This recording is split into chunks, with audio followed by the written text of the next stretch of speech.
Hello, everybody. Welcome to What Would Your Ideal World Be? A new podcast which examines many important people and the important things in their lives, what they think about most current trends at the moment, what they think about certain subject matters, and of course, what their ideal world would be. Today's guest is Jay Scott, a conservative commentator and pundit. He was a former editor at the Mallard UK, a right-leaning publication, and has contributed to other organisations like the Academic Politics Journal and the conservative think tank The Bow Group, where he currently works as a researcher. Hello?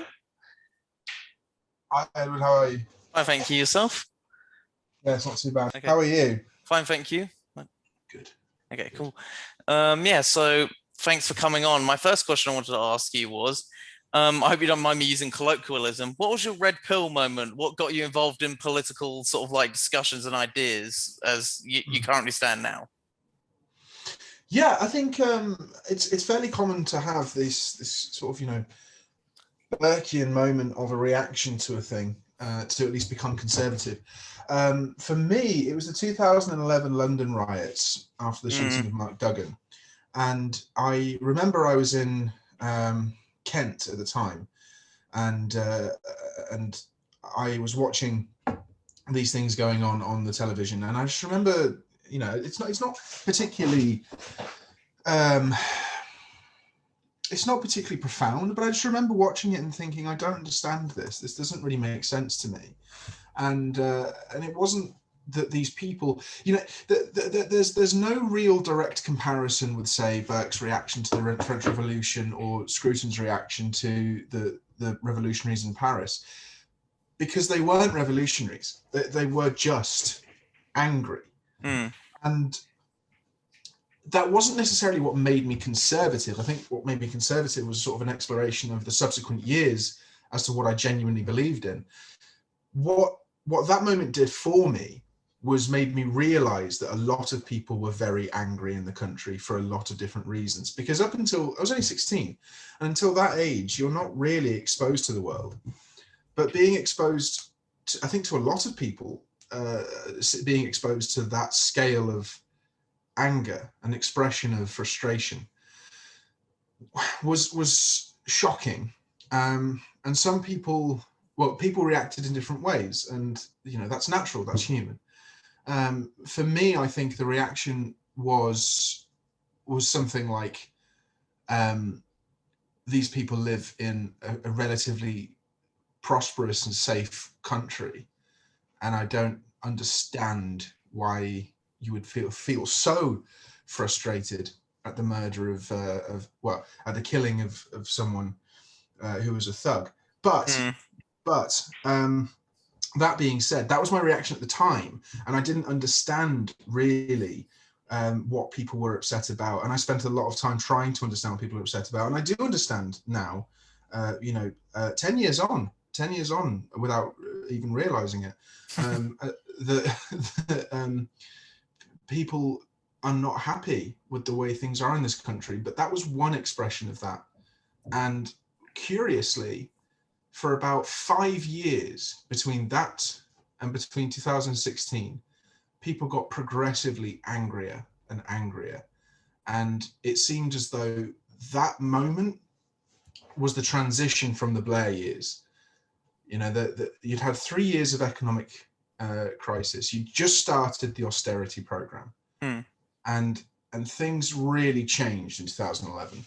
And they went from being a fairly optimistic sense of Britain's place in the world to one that became full of doubt, and on the world stage full of doubt, and on the domestic stage full of anger. And as a result, I think that the last 10 years, I think, it can't be traced back to that day, but I think a lot of it is sort of a product of that shift. So yeah, that was the moment for me. Hmm. I actually lived through those riots. Actually, I lived in Enfield when they were kicking off, and it was very intense. Actually, very shocking. One Really. thing, yeah, I did. Thankfully, none of my family were attacked, which is good. Even though my nan had some of her front tiles removed, I don't know why. Oh my word. Yeah, and One thing I wanted to from that, like, what do you think would be the comparison between just like you talk about how that was an expression of anger, I guess.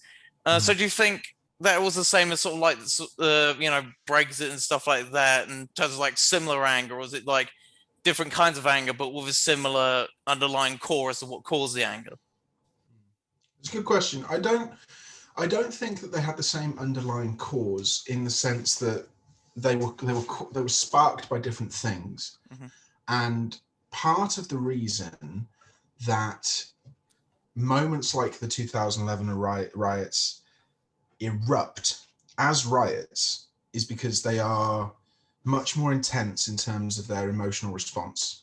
Hmm. Um, Now, to not go too scientific in terms of things, but you can almost measure it in terms of intensity between cause and effect, right? This was a very condensed period in history, Mm. and it was a period in history where austerity was the topic of the day. Mm. Financial crises were continuing to have their effect felt, um, and there was rising racial tension in London, which had been rising, not necessarily between different ethnicities, but between ethnic minorities and the state Hmm. over the course of 10 years, or just over 10 years, following the death of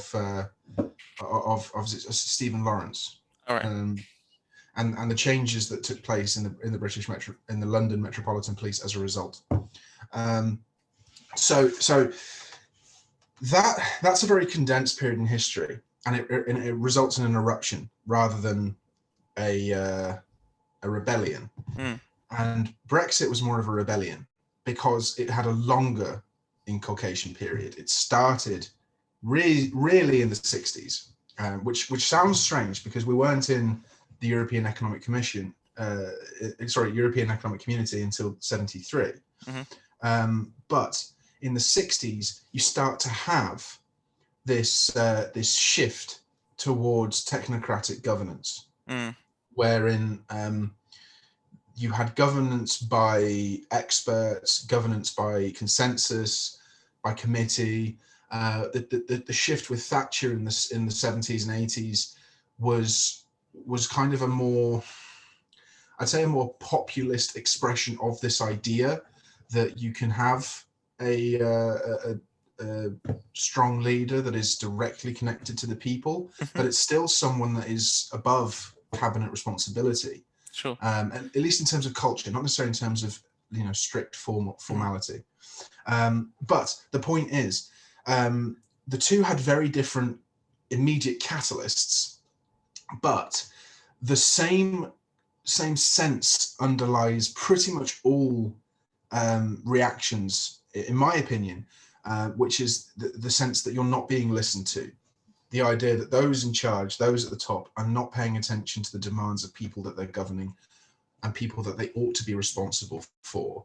And that's because in democracy, the promise of governance lies with the idea that the majority ought to be the final say. Mm. And that's the promise of democratic politics. And it's a promise that is never fulfilled. And it's not meant to be fulfilled. Democratic politics, if the majority were in charge of every single major decision, Mm. democratic politics would very quickly unravel. Yeah. So you have to have things like the rule of law. You have to have things like constitutionalism. Um, but that doesn't change the fact that democracy implicitly tells people that their voice matters. And if they don't feel as though their voice matters, for good or for bad, they will rebel. And the intensity of that rebellion is very much connected to the intensity of the catalyst. So to answer your question, yes and no. Different catalysts, but fundamentally the same cause. Hmm. And do you think you talk about like the 60s being the rise of technocratic governments and so on? Do you think maybe another sort of catalyst from that would be sort of like the rise of new left thinking and the way that's sort of like taken over society's morality since the fall of Christianity as well? Do you think that might be a cause of it? Do you think? There was two things really that went on in the 60s that people need to be aware of, and one of those is the rise of the new left. And that's definitely something that people talk about a lot, and it's important. But the other thing that is probably more important is the right's retreat from the cultural dimension. Mm. Because in the 1960s, Harold Macmillan, Prime Minister for the majority of the 60s, spoke of his desire to loosen the Victorian corsetry of the laws, because he thought that the laws on sexual morality were too tight. Now, I definitely think that some of the laws on sexual morality were far too tight. I was not a fan of the castration of homosexuals. I wasn't a fan of divorce laws that made it very difficult for a woman to leave a man even when she was being abused. But there was a cultural change, and for people for the left to advance, the right had to retreat. So the right made space for the left to have this hegemonic project really take its place. So yeah, the left, the whole idea of the new left march to the institutions, well, it had to start somewhere, and the reason it started is because the right essentially gave up before it even had a chance to fight. So rather than making the case for family culture, mother and father as being the stable foundation of society, was seeded far too early. And by the time you actually had a bit of pushback with Thatcher, she pushed back at a time when people weren't prepared to hear it anymore. And one of the most famous things is Margaret Thatcher's description of single mothers as essentially being the cause of everything wrong. Now that's not fair, because single mothers do an enormously important thing. Why would you? And this is something that someone said to me recently. I can't remember who it was, but they're absolutely right. Why would you ever criticize the one who stayed? You should be talking about fatherless epidemic. And fatherlessness is a major problem. Fatherlessness is a cause of many criminal cultures, not necessarily the crimes themselves, but the cultures that give rise to them. And but this is all a product of that shift in the 60s away from the idea that government ought to have some say on what morality should be. And the reality is government always has a say on what morality is and isn't acceptable. Even when government refuses to say what morality isn't acceptable is a moral statement.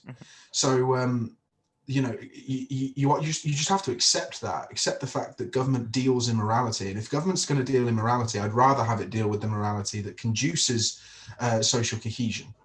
So yeah, I think you're right. I think that the march of the new left is extraordinarily important, but we have to look at ourselves. The right gave up far too soon.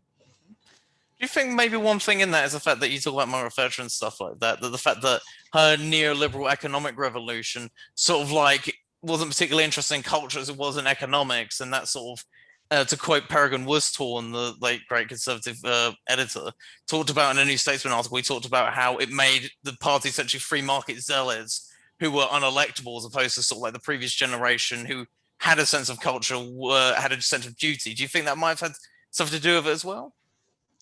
Yeah, there was a particular group of conservatives in the 60s and 50s, one of whom was Enoch Powell, who talked a lot about the importance of free markets, but were not free market zealots. There's a famous meeting between Powell and Thatcher where Powell said something like, I would fight and die for my country at any moment, and Thatcher quipped something like, unless it was a communist system. And he replied, no, Prime Minister, cultures exist in a transcendental realm. Values and cultures exist in a transcendental realm. And she looked flabbergasted, because she hadn't heard an argument to that extent, or in that style. And this is the issue. I think that the famous story that Margaret Thatcher banged on a table with the Constitution of Liberty by Friedrich Hayek and said, this is what we believe. Too much was talked about economics in that period, and not enough was talked about culture. So whether it was because Thatcher didn't want to make that argument, or because she just wasn't educated on that argument enough, I'm not too sure about. She did give a speech in July 1979, shortly after the electoral victory, to the Cambridge Conservative Club, and she talked about the importance of family. And she talked about the importance of Christian values. But the issue, I think, is that was a that was sort of a presumed ground for the 80s. That was a presumption that Britain was a Christian country and a presumption that family culture was essential, whilst ignoring the fact that that was unraveling around them. You know, the walls were falling around down their ears, and the Conservative Party refused to acknowledge that. And where it did acknowledge it, it came up against enough resistance that it would then just sort of, you know, side shift into discussions about economics. The real issue is that the overriding concern for the right of the 80s was communism. And that's an unfortunate reality, because it had to be. You know, the international threat was communism in the 80s. And as a result, the Conservative Party, Margaret Thatcher especially, along with Ronald Reagan's Republicans in America, positioned themselves as cold warriors for freedom. But the understanding they had of freedom was inherently linked to economics. It wasn't linked to culture. So yeah, I think it's a combination of not being able to articulate that that argument, combined with an unwillingness to do so, that just that was not necessarily theirs, but sort of a product of the historical moment. But as a result, it doesn't really matter what the the reason was either way. As a result, the Conservative Party drifted so far from culture down this libertine route, where freedom was misunderstood as license, you know, the ability to do whatever you want, and that's been extraordinarily problematic, because liberty, properly understood, is liberty within the structure that gives you the capacity to act in the first place, never mind the safety from danger. So sorry, I'm getting away from the point a little bit there. That's fine. But yeah, but that's my answer really. I think the Conservative Party didn't know how to make the cultural argument in the 80s, and as a result just refused to do so. Mm-hmm. And one anecdote before I ask you the next question. Enoch Powell, I remember, I think it was just slightly before he died, sent a letter, I think it was to one of his friends, saying that in the 80s, if he'd been in charge, he wouldn't have necessarily closed down the mines. And I do find it interesting that, that he was, not a zealot, like you say, about all this sort of stuff that he did. I don't know. What do you think, what countries around the world now do you think are better at this sort of stuff in terms of like their structure and their governmental habits? Because a lot of people on the right would look at, say, possibly like some countries in Eastern Europe, for example, and some point to Japan quite often as countries that say could maintain a sense of cultural self, but also were not particularly overzealous in free market economics, for example. Do you think that's sort of like where the right might look to, or do you think there might be a different way of thinking about it? Yeah, it's a good question. I think the right is increasingly looking abroad for inspiration, and I'm not entirely convinced that's entirely correct. I think that we need to make sure that we don't lose sight of our national culture and our national heritage. But that being said, some people discuss Scandinavia. It's sort of seen as almost like a, something of a silver bullet for the right, because the Danish, for instance, have a very low immigration, high trust society. So as a result, they don't really care about their high level of taxation. It's not an issue of socialism versus capitalism for them. It's an issue of cultural continuity versus cultural disintegration. Mm-hmm. But I'm not convinced that Denmark's the right place to look, because it has a population that's roughly a 12th of the size of ours. Or is it a 15th? It's around about 2 to 3 million people. It's very small. There's more people in London than there are in Denmark, so it's not even comparison. If you look to the Visegrad group, which is sort of a line that goes from Hungary up to Poland, they toy with politics that I'm not 100% comfortable with, but some of their practical policies do work, and that's undeniable. They actually invest in families, for one thing. They are more prepared to invest in mothers and give mothers and fathers a desire to have children and a route to have children. They invest in high social welfare. But increasingly, it's becoming obvious to anyone that wasn't paying attention in the 90s that you can't have a high trust social welfare state and a high immigration system. It just does the two don't square, because if you have constant immigration on the scale that we have at the moment of 350,000 people coming in every year, which is still a net gain of near enough 100,000 people every year, you know, that's not assimilatable, for lack of a better word. It's and especially because the majority of those people coming in then tend to congregate in the same areas. So it's common to know that there's a high immigrant population in, say, Birmingham, Manchester, and London, obviously, but that doesn't bode well, because, you know, 20 years ago there was this whole thing about how London had 300 languages. Well, how do you govern a city with 300 languages? And this is a problem that is consistently revealing itself, especially during the coronavirus pandemic, because the government had so much problem communicating the guidelines, never mind actually justifying them, just communicating them. And there's cities, there's schools where English is not the most commonly spoken first language of the pupil population. That's going to make things very difficult in 20 years' time, when you're trying to, how do you legislate for that? Because not only do you have to legislate to overcome that, but you then have to legislate in a language that's accessible to overcome that. And if it's not a common language, then it's not going to work. And that might sound like a boogeyman, but I honestly don't see how that's can't be practically surmounted. So that's one thing. But that doesn't still answer the question that Hungary has a population that's nowhere near the size of ours. It has a country that's almost the same geographic size from memory, but I'm probably wrong on that. But the population is nowhere near ours, and the density of the population is nowhere near ours. So the question, if I may, the question's a difficult one to answer, because cross-national comparisons are very, very sticky and very difficult. So I'm not convinced that we should be looking abroad. I'm convinced that we should be looking at home and at traditions that work, rather than denigrating our national history. I think we should be celebrating it.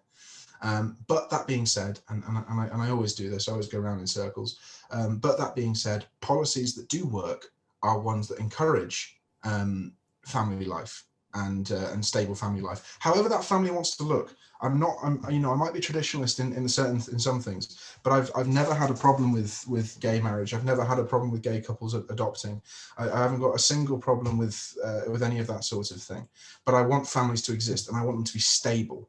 So if we can encourage family culture, you know, and part of that is house ownership, property ownership. If people have a stable physical location where they can put down roots and they can provide a halo of security, then that's the first step towards the next generation's mental maturity. If a child never feels as though there is a safe location in which they understand the rules and can follow them, then they never feel as though they can trust those rules. So when they go out to society, they don't see any reason as to why rules should exist, and that just results in further social breakdown. So yeah, in terms of looking abroad, I'm not sure there's any one country that we can look to as a concrete template, but there are proposals and there are policies out there that suggest a higher level of social cohesion than one we have at the moment. And for that reason, I do think that places like Hungary are places we should look to, mostly for the way that they seem to be encouraging their family culture. So I hope that kind of answers the question. Yeah, that's fine. That's fine. One other thing I wanted to ask quickly is that it's only going to be like this is the last question about Eastern Europe, I promise, unless it comes up again. Is you were talking earlier about how you're not keen on some of the stuff that they do. Like, what sort of stuff are like red flags then that we should, if we are going to, I don't want to say adopt, but like taking some inspiration from those countries that we should avoid. Like, what the red flags then? Do you think? So one thing that Hungary does that I'm not particularly comfortable with is the forcible closure of universities. Now, this is a sticking topic, because the universities that the Fidesz government closed down were mostly linked to George Soros, and that quickly descends into anti-Semitic conspiracy theories. Now, George Soros is a particularly shady character, and he has a history of funding dissident groups across the world. Indeed. But it can very quickly, as I say, descend into anti-Semitism if you're not careful. So that's one issue. The other issue I have with the forcible closure of universities is on the basis of ideological leanings, is that if that's the case, then we're going to shut down 100 universities in this country tomorrow, out of 130. So the precedent it sets is one that I'm not particularly a fan of. I don't like the idea that the government can just shut down a university on the basis of ideological leanings. Besides, if the government and if people really are interested in a free speech debate in universities, then really we shouldn't be scared of ideological argument. If universities aren't prepared to have that argument, that's when their status should be questioned. But as far as I know, at least as far as I can tell, the university that I teach in is a good one that doesn't shut people's opinions down. So I'm just cautious. That's one example I have of Hungary. The other is their immigration policies are broadly correct on the principle of assimilation, but they are extraordinarily harsh with the implementation of those policies, to the extent where refugees are not taken in when they legitimately should be. So it's one of these balances. Hungary has the right attitude towards assimilation, but I think that it does so at the potential for discriminating against people that genuinely need help, and that's never an acceptable course of action, because of where Hungary is in terms of the geography of Europe, people arrive in Hungary genuinely as refugees. There's a different question when they get to the shores of Britain, because they've passed through Europe at that point. But that being said, that there are people around the world that genuinely need help, and for that reason, I just don't find Hungary's refusal to countenance that sort of thing palatable. But I'm not commenting on the moral efficacy of it for Hungary. If it works for Hungary, it works for Hungary. I don't think it would work for us. And okay, on the matter of immigration, because you were just talking about it, do you think that, given the sort of nature that we were talking about earlier, how it's not necessarily a sustainable thing, do you think, I don't mean to go, talking about abroad stuff again, I promise it's probably the last time I'll try and do it, is do you think what we need possibly is, say, either mostly heavily restricted, or like a moratorium similar to what the Americans did in the early 20s, where they essentially only let in 100,000 a year, I think, for 30 years. Do you think that's what we need, or do you think that's going in the other direction of the immigration debate? Immigration is a difficult one because it's not an isolatable issue. It doesn't stand as a topic on its own anymore. It's so connected to global finance, and it's so connected to global capitalism that it's presumed that if you have one, you have the other. And it's true that if you have one, you have the other. If you have the capacity for businesses to move their headquarters to tax havens, then the concept of borders as a fungible line that demarcates authority is completely undone. So at that point, you start to see the unraveling of border autonomy, and that's an issue that was picked up by Wendy Brown in the late 90s.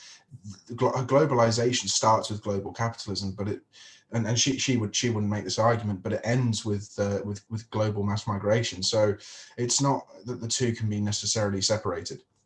But to come to the point, I'm not convinced a moratorium is possible because of the global capitalist situation. So when you have you have parties like the Social Democratic Party that propose a moratorium, and it makes sort of theoretical sense, but I don't think it's practical.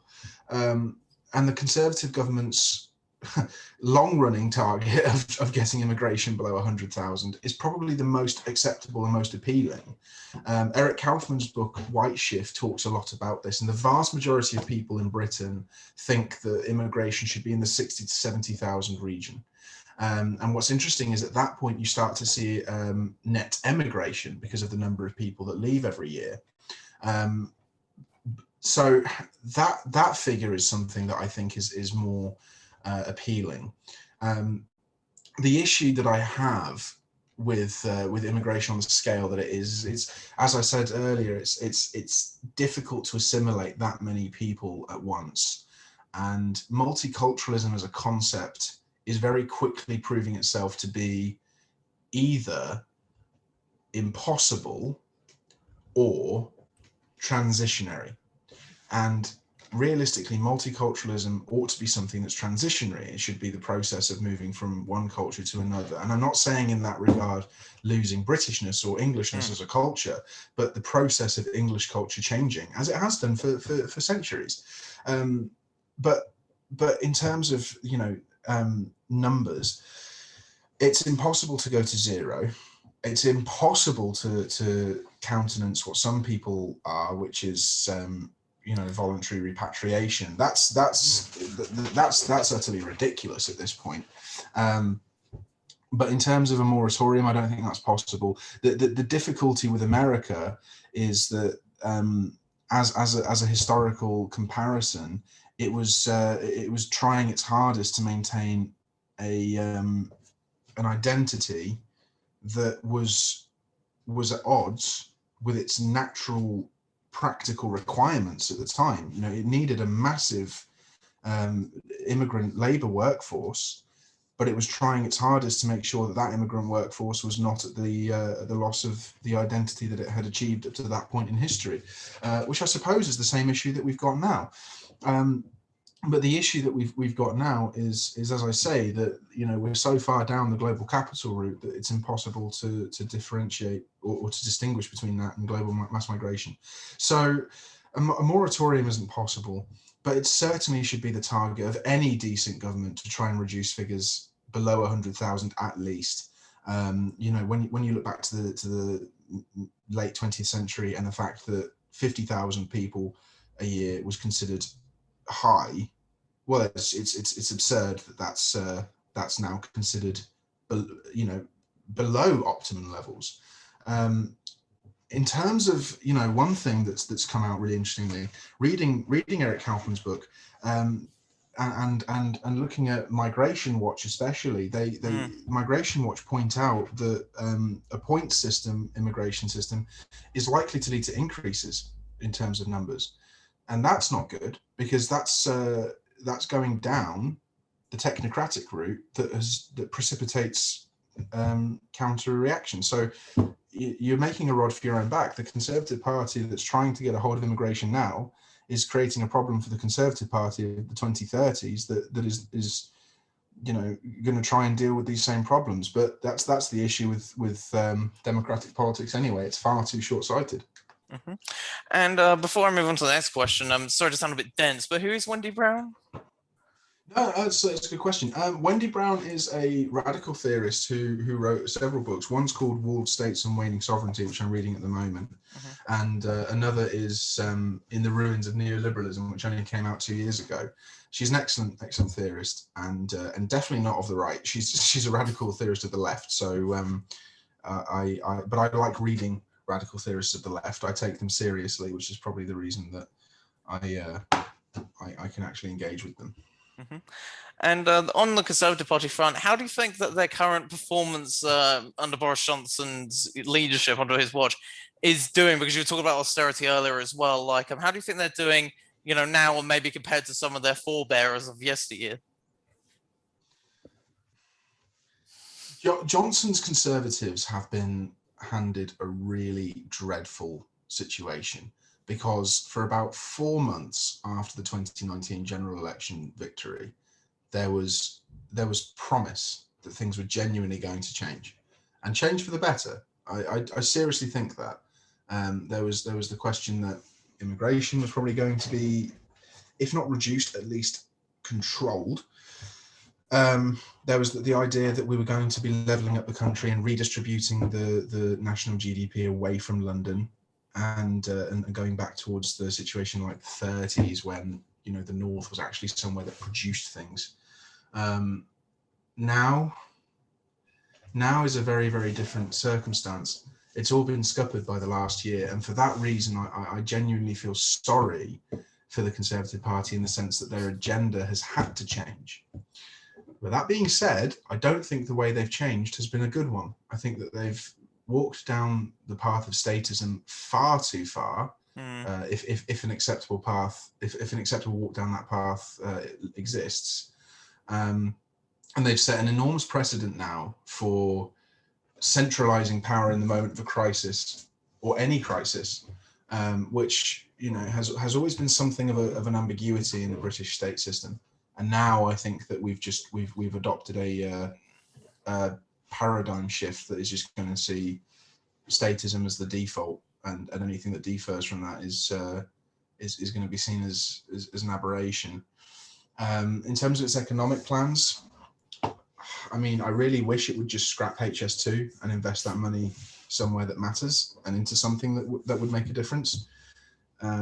There's a fascinating book called The Last Wolf by Robert Winder, and in The Last Wolf he talks about the reason Britain becomes a seafaring nation. Obviously, we're an island, so that's kind of outside of the bounds of obviousness. But he says the reason that we became a seafaring nation was actually to do with internal trade and not external trade. Because we had such a long coast, it was easy to travel from one side of the country to the other. It might have taken a while, but it was actually quicker to travel round the coast by boat than to travel across the land. So as a result, we developed this incredible internal system of trade.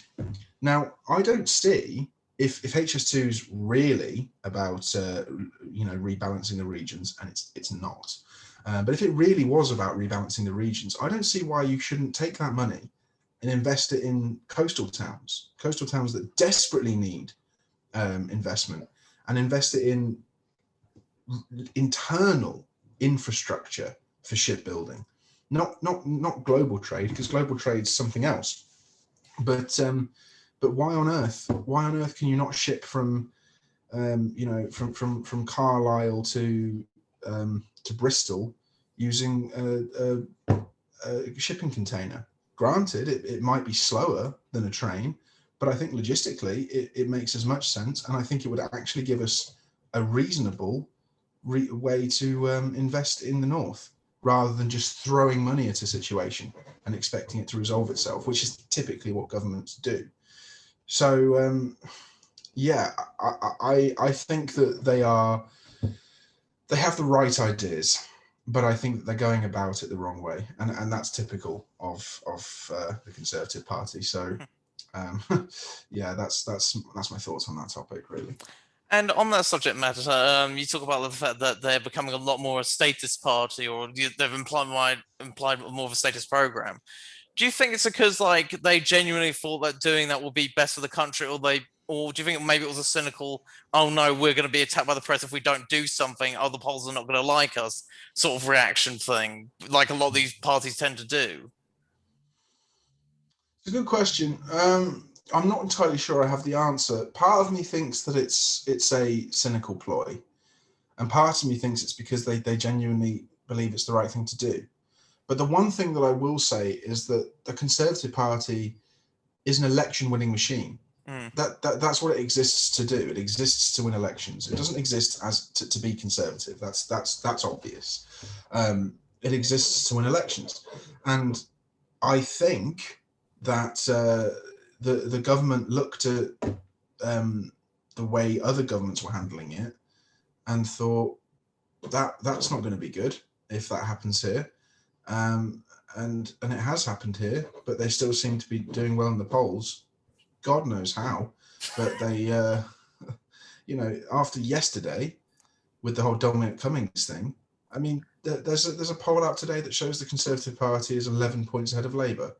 I can't square that. It flies in the face of so much established thinking. It just doesn't make sense to me, which makes me think there's something we're missing. There's something we're not talking about that needs to be talked about. But obviously I don't know what that thing is.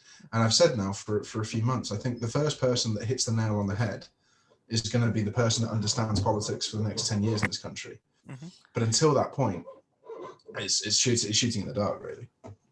Do you think one possible explanation is the fact that the Conservative Party, for all its faults, and I must clarify, I'm a member here, so I don't want to seem like I have any conflicts of interest, is that it's relatively stable for now, the vaccine rollout's going well and stuff like that, as opposed to the Labour Party, which is still quite reviled in many areas and seen as somewhat divided. And do you think that might be the reason why that could be the case?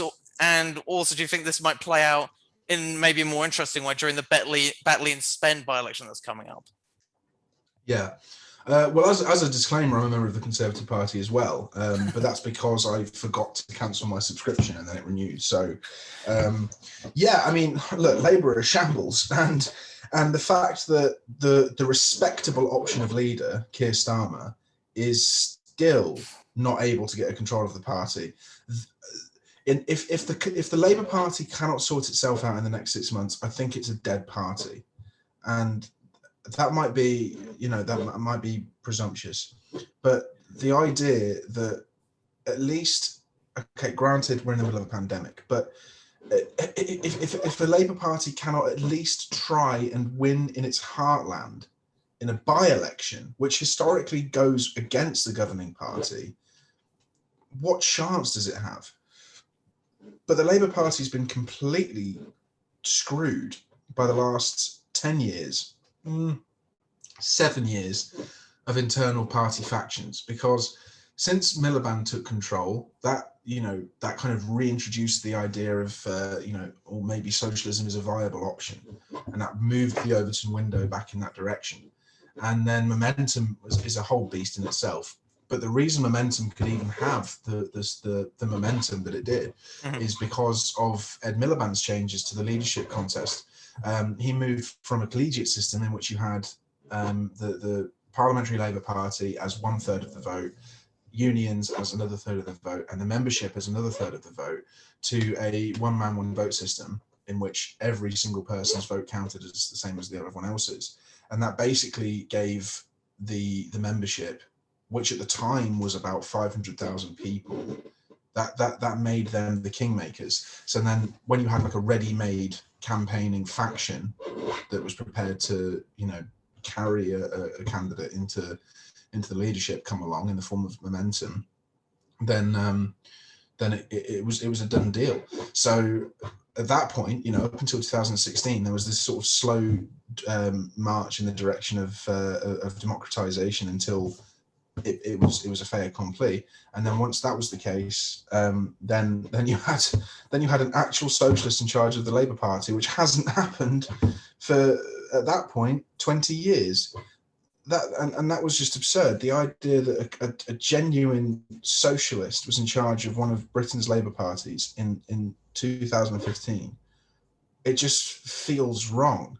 But I think that maybe that is part of the issue that I talked about at the start, that people felt like their voices weren't being heard, because for 15 years, from 1997 to 2012, you had essentially a Blairite system. It might have been a Conservative Party in number 10, but it was a Blairite system, and still is in many ways. I think one of the reasons that Sean Bailey didn't do better in London is because I think he's the last of the Conservative Blairites, and I think they're all on their way out. But the point stands. Coming back to the question, Labour are in a shambles because of but it's not something that can be fixed overnight, because it's a product of the last 7 years. So if it wants to be, I honestly think if Keir Starmer wants to fix the Labour Party, he needs to accept that he's not going to be Prime Minister. He needs to accept that that's not going to happen. Labour's not going to win the next general election, and he needs to act as a caretaker leader. And I've been saying this since January 2020. The Labour Party is not going to win the next general election, so the leader needs to act as someone who's clearing house. And as it stands, Starmer's not prepared to do that. But if you want to if you want to look at someone that did that effectively, look at Boris Johnson, became prime minister and cleared out the Remainers. That was one of the first things he did, and it worked. It might have been brutal. It might have been to some people undemocratic, but it worked. And at a certain point, you've got to make that decision, and it doesn't seem like Keir Starmer has the guts for that. And on the sort of like Bentley and Spence stuff, like coming on to sort of the recent controversy that took place, that I can't remember what the school's called, but one of the schools in Bentley in that region, which has caused a lot of controversy, and the teacher has only been allowed back today. One of the things I wanted to talk to you about, and this is giving me the perfect opportunity, if you don't mind me saying, is the sort of like religious stuff that's going on in this country. Like, as if you don't mind me talking, because you're Christian, I hope you don't mind me, bringing that up. Like, how do you feel like the Christian community is treated in Britain today? As how do you feel like, as opposed to like this Bentley stuff where it seems to be brushed under the carpet, as opposed to that priest who was reported to the Prevent program? Do you think there's like an anti-Christian bias in much of the institutions of Britain because they're so dominated by left-wing globalists, and I will say atheists, even though I am one, atheist thinking? I don't know how far that's the case. Christianity in this country is in a weird situation because it's not oppressed. I can still go to church on a Sunday. I can still walk down the street. I can wear my cross if I want to. I choose not to most of the time because I'm not a fan of jewelry. But the strange thing is that Christianity is seen as fair game. One thing I wrote about a year ago, was it a year ago? It was just over a year ago, I think, was about the church saying that sex is only for married couples, and people were, for married straight couples, and people were shocked, people were reviled, people were this, that, and the other. There was this outpouring of emotion. But this has been the case since the 1560s. This is not new. This is a very, very, very old teaching, and it's one that the church ought to stick to. And the majority of people that wrote against it in the press were ostensibly Anglican priests. But if you looked at the Anglican priests that wrote about it, they were all obvious progressive reformers. None of them were people that actually seemed to want to refer to liturgy or refer to teaching. But the reason I bring this up is that every other major religion teaches the same thing. Quakers, Islam, Judaism. Why is it that Christianity can be abused for the same thing that every other major faith believes? And actually, the vast majority of people in this country believe. Not that sex is for a married couple, but the majority of people in this country do think that a married couple is a man and a woman. You wouldn't believe that from reading the press, but consistently polls show that that's the case. It's only in the last, I think, 4 years that people are starting to change in the direction of, a married couple is whoever, and that's largely because people like myself, who were still children when it was legalized, don't actually have much of a stake in the debate.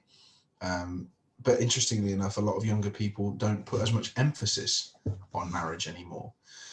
But that's getting away from the point. The point is, Christianity is seen as fair game, and Islam is definitely not.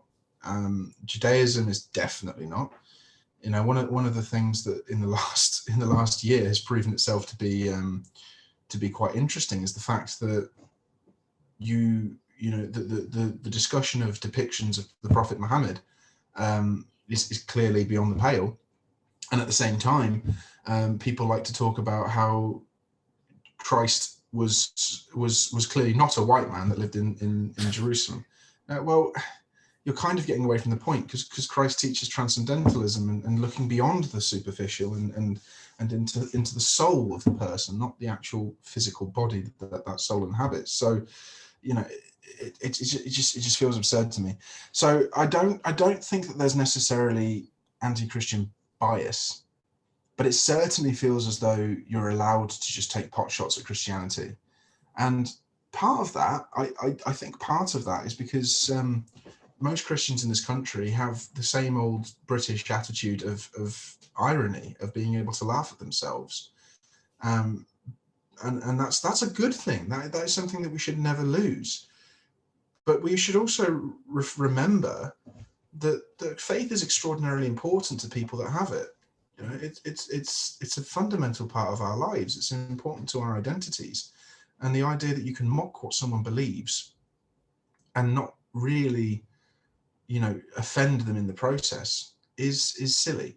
So as much as I dislike the hypocrisy, I would rather people treated Christianity the way they treat Islam and actually, respected it to the extent that they're prepared to have discussions around it, rather than try and tell them how they should feel. The really fascinating thing was a year ago when the church said that sex is for straight married couples. Loads of atheists like to tell them that was wrong. I haven't heard a single atheist, apart from the famous contrarian ones, I haven't heard a single atheist tell Muslims that they should not be offended at the showing of Muhammad. Even people like Wasiq Wasiq and Rakib Hassan, they said it is offensive. It's hurtful, but that doesn't mean the person should have lost their job. It's part of their faith, but that faith is still private. So, and from what I understand, the teacher told his class, he said, "I'm going to show a picture of Muhammad." Now, you don't have to look. You can close your eyes. So I still don't understand what the issue was. But that's me trying to give people too much credit and thinking that people can be reasonable and logical. But to come to your point, there's definitely a feeling that Christianity is fair game, but I'm not entirely convinced it's a bias. Maybe I'm wrong. Maybe it is, but I don't feel that way. And two quick anecdotes about that, if you don't mind. Like, it sort of reminds me like when Marilyn Manson, this awful shock rocker from the 90s, used to endlessly mock Christianity and so on. And then when the Charlie Hebdo thing happens, he immediately goes, "Well, they shouldn't have done it."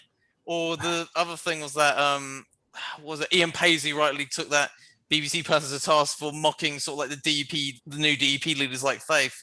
Just, it is a bit hypocritical in my view. But the other question I wanted to ask on that is that, do you think maybe like this sort of like withdrawal Christianity, as from the educated elite, shall we say, occurred partially because sort of like during the 1960s there was this sort of like winding back of sort of like moral teachings in the Christian faith? You look at, say, like John Robinson's Honest to God book, or sort of like the laws that were passed in Parliament in the 70s, for example.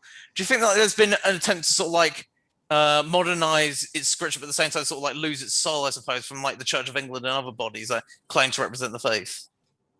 Yeah, that's something that I think is definitely the case. I wrote an article that came out earlier this week where I said for the Church of England to survive, it needs to decentralize, not decolonize, because we have too much power vested in the Archbishop of Canterbury.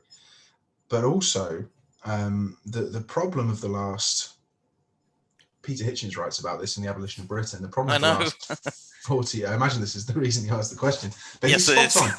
He's absolutely spot on. I said in the article, what's interesting is a lot of young people reject the whole, cool church vibe. I remember when I was saying to a couple of people a few months ago, I said, if I walk into a church and I see a guitar, I'm walking out. They have guitars in churches. Some churches certainly do. They like to do all the happy clappy singing and dancing and have a rock band play Christian rock and all that sort of thing. That's the sort of thing. Yeah, no, seriously, and that's the sort of thing that I think is bad, because I feel as though it's. I mean, I'm not like a strict Calvinist by any means, but I think it's engaging too much in the material and not really focusing on the teachings of the church. But this idea that you can get rid of the BCP and bring in the Common Prayer Book and people aren't going to know the difference. Well, of course, people are going to know the difference. But that being said, people who want to go to church for the bells and smells, or really like the architecture and want to see what it's about, and are genuinely curious as to the teachings, that only goes so far. If the superficial element attracts people It's not what you stay for, because the superficial is exactly that. It's the superficial. And when you actually go and you engage and you recognize that every week is a lesson, and every week is an attempt to try and teach you, not tell you off, because a lot of people seem to take that attitude. Oh, I don't want to go and be told that I'm living in sin. It's not like that. Any of my friends that I've taken to church who are atheists always say the same thing, which is that was actually really nice. Like that was an enjoyable process, because you sing, you listen to the priest give a sermon, and you're there in a community, and it's genuinely enjoyable. But I'm not going to go to church if I think that I'm going to have people play guitar in front of me. That's not what church is. If I want that, I'll go to a concert, and I love going to a gig. I really do. I've missed it over the last year, but that's not what church is for. So I think like modernizing the church drives people away just as much as overly zealous Christianity can drive people away. So yeah, I think you're right in that regard. Mm-hmm. Sounds like that Simpsons episode where Mr. Burns like buys a church and turns it to, what was it, some sort of like mall or something. It just seems like why. I don't think I've seen that, but it's not far from the truth when you see pictures of mini golf courses and helter skelters in cathedrals. That's look, for one thing, that's extraordinarily offensive. These are holy places. That's hallowed ground, and you really are going to go and put a mini golf course on it. That's very offensive. But it's all part of this attempt to seem modern and hip. I don't know many young people that really enjoy mini golf. Like, was it a thing when I was about 10, and then I grew up? 12. Yeah, I don't really see the point. So, but also, what when I saw it, I just remember there's certain things that you just can't get past, and one of those things was why. Not in like I'm offended by that. I mean, I was, but I'm not. I'm not someone that goes to Twitter and vents my anger at every little thing. Although I certainly seem to do that more and more. Mm-hmm. I just remember looking at it and thinking, why? Surely that just doesn't make sense. Why? I still can't wrap my head around it. So yeah, it's one of those silly things trying to make the church. There's an old phrase. I think it's G.K. Chesterton said something like, "We don't want a church that moves with the world. We want a church that moves the world." And so many Christians believe that, and it increasingly seems as though the church leadership doesn't. That's what upsets me. So fingers crossed we can try and reverse that trend. But as long as we have the concentrated function the concentrated structure that we have at the moment, that's not going to change. Mm-hmm. And one of the last things I wanted to ask you, because we're now getting to the hour and I don't want to eat up too much of your time, is you used to be the editor of the Mallard. I'm not sure. I think you're the chairman now, but you used to be the editor. What was that like, and how did you come across the Mallard at first? Is for anyone who doesn't know, for any Americans or whatever out there watching, it's a conservative-based publication in Britain that's mainly online, but it's moved into print form more recently. Yeah, so I came across the Mallard shortly after it launched in August 2016, but I think it was November of that year that I was sent it by a friend. I was sent an article, and he said, you should check this out. This looks interesting, and I did, and I managed to write for it a few times, and then about a year on, the original editor asked me to take over. He had to step down, and I was extremely flattered. So I'd like to think that since 2017, I've taken it and turned it into something fairly well known and fairly respectable, and I think that is the case. As editor, it's one of these things that you this is going to sound so cliched, but you get out what you put in, and sometimes you don't get out as much as you put in, but you certainly would not, you certainly wouldn't get anything out of it if you didn't put a lot in. So you've got to put in the work, and it's enjoyable. I met so many amazing, intelligent people who are still good friends of mine, And even though I'm chairman of the group now rather than editor, and the new editor Sam Martin is fantastic, both very, very clever and has so many incredible ideas to take it forward. He was definitely the right choice. But I met so many amazing people through it, and it was a real pleasure. And if anyone listening is interested in setting up their own thing, I strongly recommend it, because you might not say something that is completely new and original, but I don't think I ever did. So so just do it. Just go for it. Yeah, it's a very great publication, and just a quick plug, I've been publishing it if you want to find it. It's called The Crisis of Toryism. Anyway, but the penultimate question I wanted to ask you, and this is the title of the show, and I ask everyone who comes on, what would your ideal world be? Yeah, that's a good question. We had a similar thing with the Mallard, actually, because we ran the Utopia month. My ideal world is very local. People on a farm that can sustain them and their family, and they know their neighbours, and they trust each other to the point where they don't have to lock their doors. I can't really say what my ideal world would be in the sense of a globe, but I just know that my ideal life would be one that's slow and stable, and I can wake up and work and put myself to use and actually feel like I've done something when I go to bed in the evening. So, reject modernity, embrace tradition, pretty much. Do you know, it's not that far from my dad's existing modern farm. When I wrote my Utopia, I wrote it based on a weekend I spent at my dad's, and it was I just remember thinking, this is the life. So it's not too far from the modern world. Yeah. Well, mentally, I have something similar to that in Skyrim, but that's just my opinion. I don't know.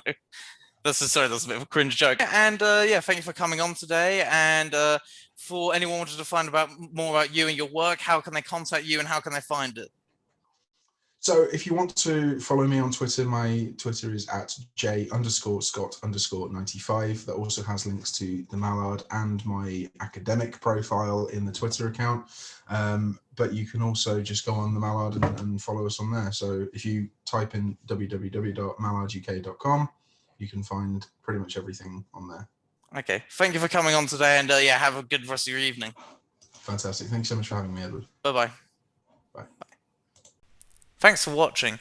If you enjoyed this podcast, please like and share this video, as well as subscribe to the Ed Interviews YouTube channel, and also the Ed Interviews BitChute channel, and also look at my stuff on Mixcloud as well. I have more of this content coming in, and also subscribe to my Patreon subscribe star as well for more guest requests, as well as free copies of my old books.